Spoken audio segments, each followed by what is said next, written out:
Baim Wong, apa kabar Baim? Baik dong. Baik, Halo. selalu baik ya, walaupun ini Baik. situasinya sulit. Dan aku dengar-dengar di dunia hiburan ini juga terdampak ya. Nah, kalau Baim dan istri bagaimana? Apa yang terjadi? Kalau kita itu sebenarnya kalau digital itu alhamdulillah emang beda ya. Malah internet itu terkadang dia itu kalau nggak salah naiknya 50-60%. Dan kalau YouTube itu kan dia lebih ke internet. Jadi ya alhamdulillah kita ada pemasukan. Boleh tahu nggak followersnya sekarang berapa ya? Jangan diambil dong. Bukan, untuk menunjukkan pengaruh di sini.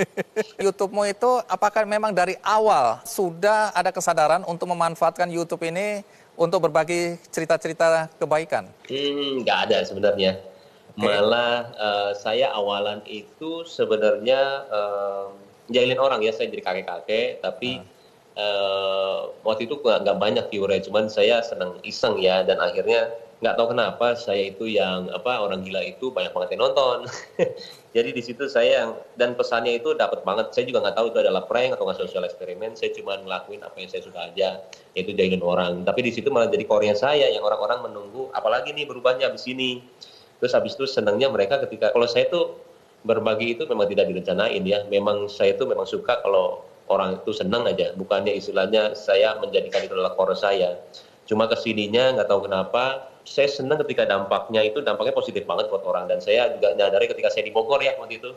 Saya ingat banget saya di Bogor dan ada satu laki-laki yang umurnya juga udah 40-an gitu ya, 42 atau 45. Tiba-tiba dia meluk saya, habis itu dia bilang terima kasih dan dia itu nangis. Kenapa? Nah di situ saya berpikir, saya itu di situ berpikiran kalau dia bilang sendiri kalau saya merubah hidupnya dia dari pola untuk melihat kehidupan seperti apa, jadi lebih istilahnya melihat ke bawah, dan di situ dia nangis. Nah di situ saya baru sadar ketika memang YouTube saya itu berpengaruh sebegitunya sama orang lain. Saya juga menjauhkan ya kalau saya itu dibilang orang yang baik, orang yang jujur, orang yang ikhlas, karena menurut saya itu beban berat banget buat saya. Itu terkadang nggak mau dianggap orang itu malaikat, makanya kadang-kadang orang di depan banyak itu ya, kayak saya juga kadang-kadang suka marah, dan saya bilang sama dia, ya ini saya bilang, saya ngelakuin apa yang saya mau, bukannya saya ngelakuin untuk dipuji sama orang, malah saya takut pujian orang. Saya memang kalau di kehidupan tuh kayaknya udah ngalamin semuanya ya, dari bisnis bangkrut, dari saya difitnah, dari apa. Jadi sekarang tuh seperti kayak melihat kejadian tuh kayak, oke, jangan sampai gue ada kejadian seperti itu. Oke, gini. Jadi semuanya itu benar-benar saya ngelihatnya kehidupan ini untuk kasarannya ya, kayak pura-pura aja. Yang sebenarnya akhirat, yang sebenarnya asli. Boleh tahu nggak perjalanan hidupmu sebenarnya seperti apa? Kalau naik turun, turunnya itu seperti apa? Oke, saya yang paling terasa itu tahun 2012.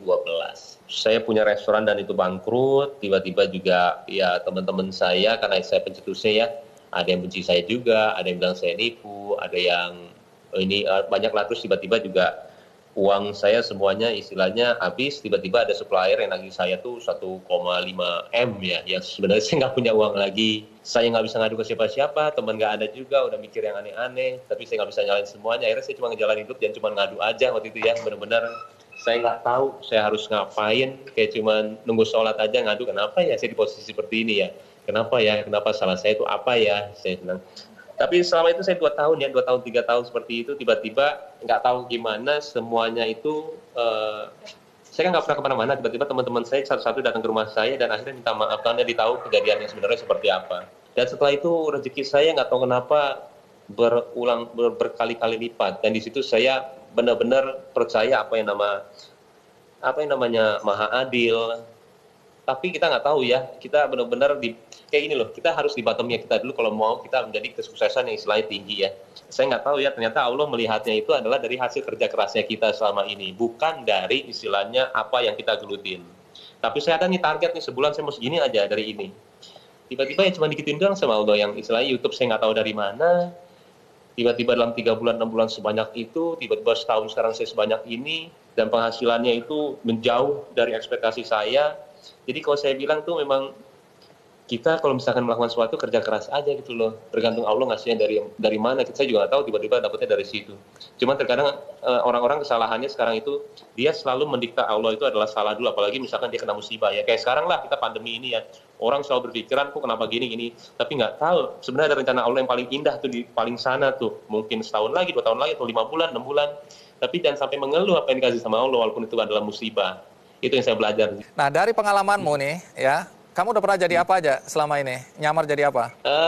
Jadi orang gila, cuman orang gila enggak lagi gara-gara saya takutnya ada orang yang memang keluarganya seperti itu, jadi saya menjagalah takutnya Perasaan mereka.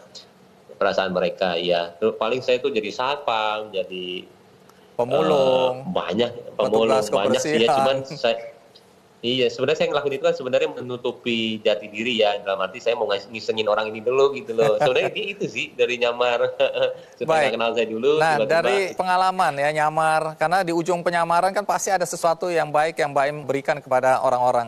Nah, yang aku mau tanya, dari respon yang Baim terima dengan penyamaran itu, apa kesimpulannya? Apakah lebih banyak orang yang cuek, yang nggak peduli, yang hatinya tidak tergerak, atau sebaliknya banyak orang yang sebenarnya baik berada di sekitar kita? Kayaknya 95% mereka semua merespon baik ya. 95% dan 5%-nya itu sebenarnya baik juga, cuman dari dia mengekspresikan mukanya itu nggak bisa istilahnya karena mungkin kelihatan, nggak tahu deh. Saya juga nggak tahu, cuman 95% itu banyak banget dari setiap apa yang saya lakukan itu mereka pasti responnya sangat baik. Oke, Baim nanti habis ini cerita ya apa yang kamu lakukan selama pandemi COVID ini ya. Dan kemudian bagaimana pandanganmu tentang semangat gotong royong yang selama ini cukup kuat terlihat di masyarakat Indonesia.